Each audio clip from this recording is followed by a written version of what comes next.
We hope that this very authoritative and thoroughly researched report will force the Home Office to change its position and admit that it is absolutely unsafe to send Darfurians back to Khartoum. The key messages really of this report are to ask one to imagine that you've come from Darfur, as we all know, and even the UK does recognise that there is a war going on in Darfur. Still 3 million people are in need of humanitarian assistance there, living on humanitarian assistance. So the UK acknowledges that there's a war going on, and it acknowledges that it's not right to return people to the Darfur region of Sudan. So, okay, imagine you come from Darfur, you get out, you go by ship and boat, you're smuggled in a lorry, and you arrive on the shores of the UK and you're tipped out of your lorry, whereupon immediately, of course, you're arrested. And you say that you're from Darfur and you're seeking asylum, you're seeking international protection here. And the UK says, that's all very well, we acknowledge that you are from Darfur, we acknowledge that you have a problem, but we're going to send you home. We're not going to send you home to Darfur, we're going to send you home to Sudan. We're going to send you through Khartoum Airport.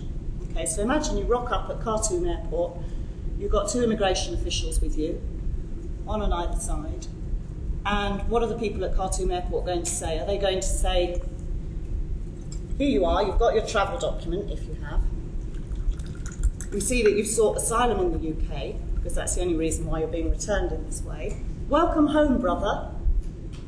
Not exactly. The likelihood is, as we've discovered through the investigation of this report, the likelihood is that you will be detained for a long time. You may be detained in a prison called Kobe Prison in Khartoum. The High Commissioner for Human Rights, Louise Arbour, was recently denied access to that prison, despite having arranged it in advance. Now, Louise Arbour isn't, some scabby old human rights activist. She is a Supreme Court judge of Canada. She is the High Commissioner for Human Rights. And yet they said, no, you're not coming in, because we don't want you to see. We don't want you to see what we're doing. That's if you actually go to a prison. You may not even go to a prison. You may go to what's called a ghost house. Nobody knows where they are.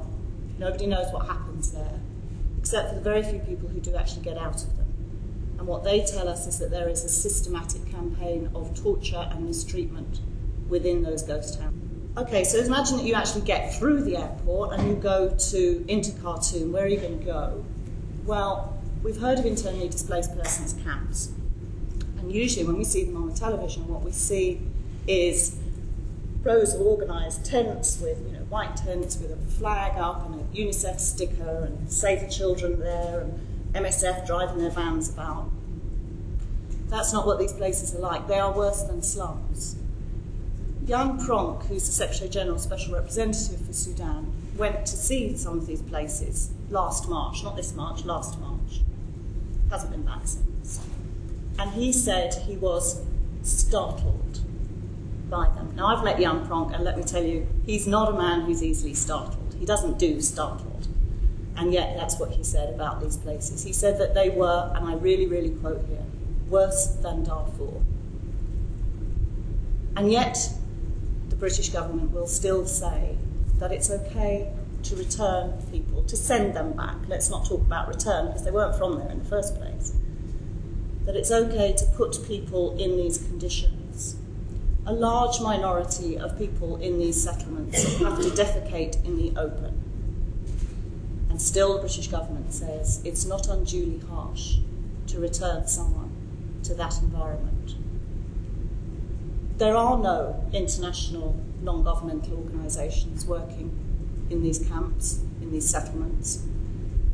And what will happen to you if you do go there, many of them are situated just outside Khartoum itself, but others are situated up to 55 kilometres outside in the desert. And last May, around about this time, despite international pressure, the government of Khartoum, the government of Sudan, went in with bulldozers and razed those camps to the ground. The photograph that you have on the front of the report is what was left of 6,000 homes after the government had bulldozed their way through. And And still the UK says it's not unduly harsh to return, to send people back to that environment. So what happens then? You can't actually get a passport from the Sudanese embassy here. If you haven't had a passport, you can't get a passport. And most people from Darfur have never sought a passport and would not have been granted one even if they'd sought it. So they arrive without papers in the UK, and then they will seek, or the government will, this government will seek on their behalf travel documents. Two things happen then. The National Security and Information Service, which is quoted as the most powerful organ of the Sudanese government, will know immediately that you have sought to, that somebody has sought to return you back to Sudan, which means that immediately they're waiting for you. They know everything. If you then can't get your travel documents, either because the government just hangs their feet or because they refuse, then what happens to you, and Jovanka will talk much more about this, that if you are refused asylum here and you can't go home, wherever home is, you will be left destitute, homeless and helpless on the streets of London, Peterborough, Reading, Newcastle, with nothing, and I mean nothing, except the goodwill of your friends and relatives from the area that you came from. People who are themselves at the bottom of the rung, bottom of the ladder, already themselves poor, overcrowded, without hope, without help. And that's who you'll be thrust upon. All of my family, and including my brother and my aunts, they shot dead in front of me. I can't imagine why this is happening to my people in Darfur. I say I can't stay there. I should go somewhere to save my life. I managed to escape from there, and then I came to UK. I climbed for asylums. I said, I just need to save my life. Darfur is not a place to somebody to stay there. I applied in the Home Office, and then they refused my case. They say no. They just sent me a letter from the Home Office. They say, no, you don't have any right to stay in UK. You should leave, or we will move you immediately. I said, I can't move because no reasons and no any circumstances send me back to Khartoum. Say, no, you should be back to Khartoum. I said, no, this is ridiculous. I came to save myself, save my life. I can't be back to Khartoum. And Khartoum, I am very famous, in my face because my tribe, they know me even anywhere in Khartoum. My face is like 4 tribes, who lives in Jabal Marra. And we are similar, and we speak our language. Even in Khartoum, we are different than other people because we keep our traditional and we keep our language, speaking anywhere. We stay together with families.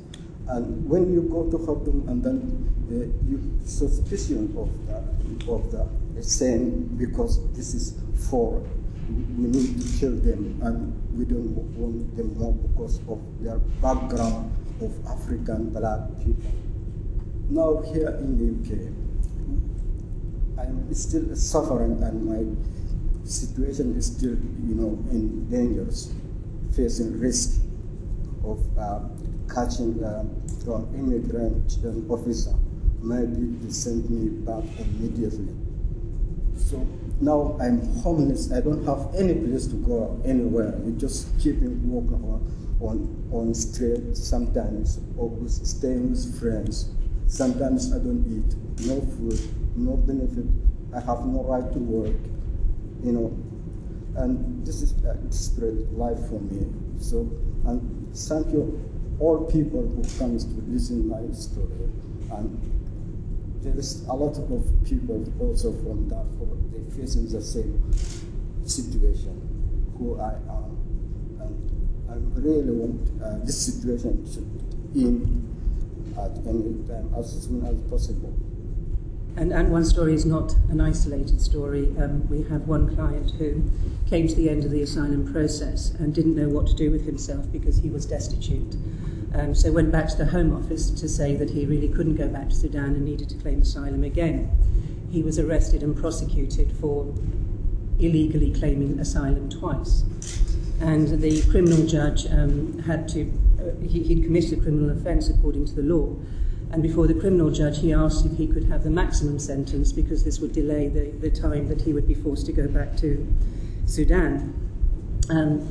Unfortunately, the judge said he would only give him 9 months, and at the end of those 9 months, he was released from prison onto the street. And the Home Office then decided to make a deportation order against him. Now, that case is still within a legal process, and we have been able to secure accommodation for him. But it's quite rare. The amount of cases that we have that come to us at the end of the asylum process are generally all people who are living in destitute circumstances in England, as Sarah described. Now, the difficulty for a long time has been that we were waiting for UNHCR to come up with a position paper. I think we've waited for about 2.5 years. And they did come up with a position paper in February of this year, and concluded that it was not safe for black African Darfuris to be sent back to any part of Sudan. And UNHCR makes those decisions doesn't make those decisions lightly. There are very few countries that UNHCR recommend people shouldn't be returned to, and Sudan is one. Now, the UK government is not legally obliged to follow UNHCR's recommendation, but with UNHCR's position paper and Sarah Maguire's expert report, we sincerely hope the government will reconsider its policy on Sudan. I mean, this is evidence that would amount to evidence that justifies a paragraph 353 claim. So any Darfuri asylum seekers who are finally determined in the system should find legal representatives to argue that their case be considered afresh in light of this evidence. I would like to thank Sarah, whom I did not know personally before today, for what is truly an excellent and a potentially groundbreaking report. My background as far as this subject is concerned is quite simply stated. I am a member of the International Government Select Committee. I have been twice over the last 2 years to Darfur, previously having had no experience whatever of the region. Of course, I was seared by what I saw in Darfur, but I have also been to Khartoum a couple of times, and I have actually seen the territory so movingly described by Sarah. Properties, camps, razed to the ground in a deliberate and vicious act, a series of acts of violence. And it does seem to me blindingly obvious to anybody who is interested in being persuaded that it would be extraordinarily unsafe to return, or perhaps I should use the word, to send people from Darfur seeking asylum here to Khartoum. And therefore the notion that you could possibly be safe is transparently absurd. And it is a very serious matter if the government is knowingly pursuing a policy which is likely to result in danger to individuals. If, on the other hand, we decide to be charitable friends and to say, well, actually the government isn't knowingly pursuing an unsafe policy, then I'm afraid the charge is not a charge of knavery, but there is a charge of folly. It is unspeakable folly to think that this can happen. The good thing about this report is that as a result of it, the Home Office can no longer get away with saying, well, we have been working on our present understanding. That understanding will have to be updated. And I think that it would be a thoroughly good thing if British policy, not least, Clare, if I may say so, on the basis of cross-party pressure, where we're not seeking to score party points, could be made to change. There's a really easy solution to this. One key recommendation, if there's one recommendation that comes out of this report, and The report doesn't actually write a recommendation because it's an investigation. It's not a report in that way. But if there was one recommendation, it would say that the easiest way to solve this problem, the easiest way to say to people from Darfur, we recognise your problem and you're welcome here. We give you the international protection to which the UK is a signatory through the Geneva Convention on Refugees. The easiest way is to say, we grant you asylum. How difficult can that be?